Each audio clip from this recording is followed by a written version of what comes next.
Nos trasladamos ahora al conflicto internacional que acecha a Medio Oriente. Israel con varios frentes abiertos, uno de ellos en la Franja de Gaza y en principio una posible tregua, algo que se esperó por muchísimo tiempo. Por supuesto, y que paraliza al mundo. Tenemos a la lista internacional para ampliarlo, Cata. Estamos en contacto con Clara Ralo, ella es analista y nos va a contar un poco a propósito de esta situación. Bueno, qué significa y qué proyecciones puede llegar a tener.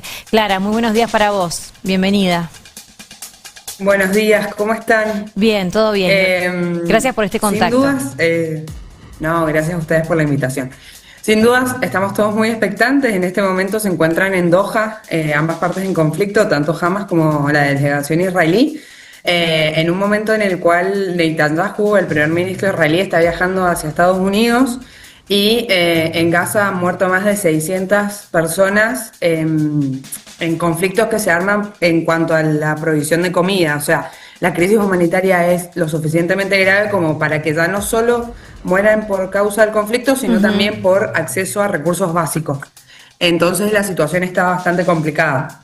Si nosotros tuviéramos que hacer un mapa de cuáles son las principales posturas, en primer lugar, habría que, si nos vamos de lo general a lo particular, Estados Unidos necesita ser un buen mediador en algún conflicto porque lo intentó con Putin este fin de semana y Putin atacó Ucrania, uno de los mayores ataques en los últimos tiempos.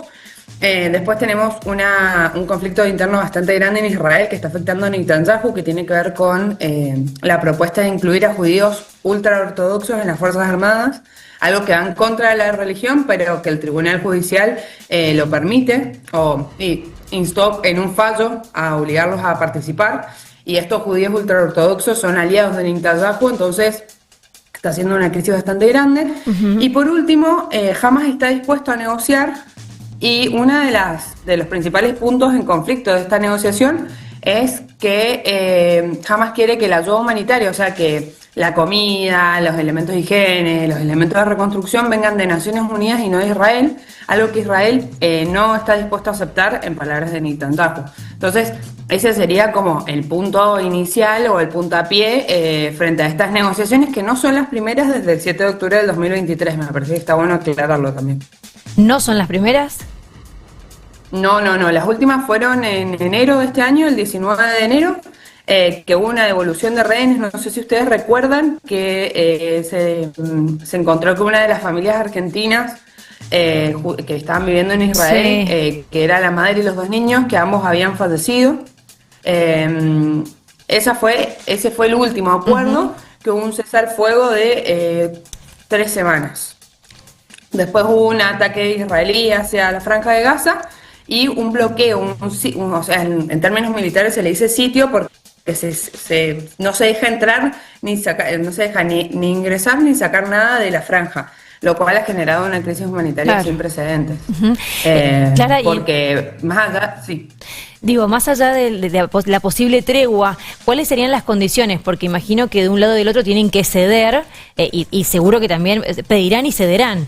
¿Cuáles son las condiciones para que se dé finalmente la tregua y esperanzarse con una paz finalmente? Si nosotros tuviéramos que hablar de agenda en este contexto, hay 3 puntos importantes. La liberación de rehenes israelíes, que hay casi 40, y en esta tregua 60 días, que va a ser el plazo de las negociaciones, se van a devolver la mitad, a cambio de personas palestinas que están presas en cárceles israelíes. Ese es el primer punto, que ambos están de acuerdo. El segundo punto es el cese al fuego para Hamas, quiere que sea de manera temporal por la crisis humanitaria, pero Israel quiere que sea de manera pausada, o sea, que se vaya viendo si se reactivan o no el conflicto militar.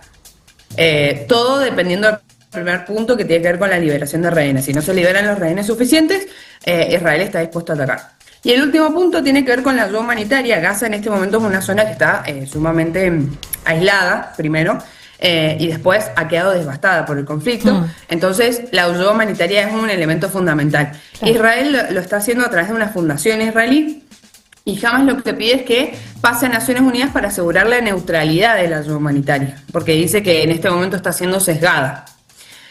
En cuanto a peso de ambos actores, Israel obviamente al ser un país, al ser un Estado, tiene mayor peso a nivel diplomático frente a una organización que tiene un lado terrorista y un lado político, no nos olvidemos de eso. Claro. Y Hamas está bastante hastiado, o sea, está debilitado como actor. Y no está buscando alternativas militares para la resolución de este conflicto, que me parece bastante interesante. No sé si su poder de negociación es bastante reducido y lo que pide podría ser coherente para un conflicto, creo, si lo ponemos en...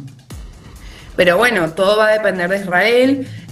Yo creo que la comunidad internacional y sobre todo Estados Unidos, que es uno de los aliados principales de este país, está buscando solucionar este conflicto. Claro. Porque la imagen beliciosa de Israel en este momento no es conveniente para el sistema internacional. La imagen bueno, de Israel y también la cantidad de frentes abiertos que tiene. Imagino que debe ser también parte del plan o del proyecto, concentrarse en alguno de tantos.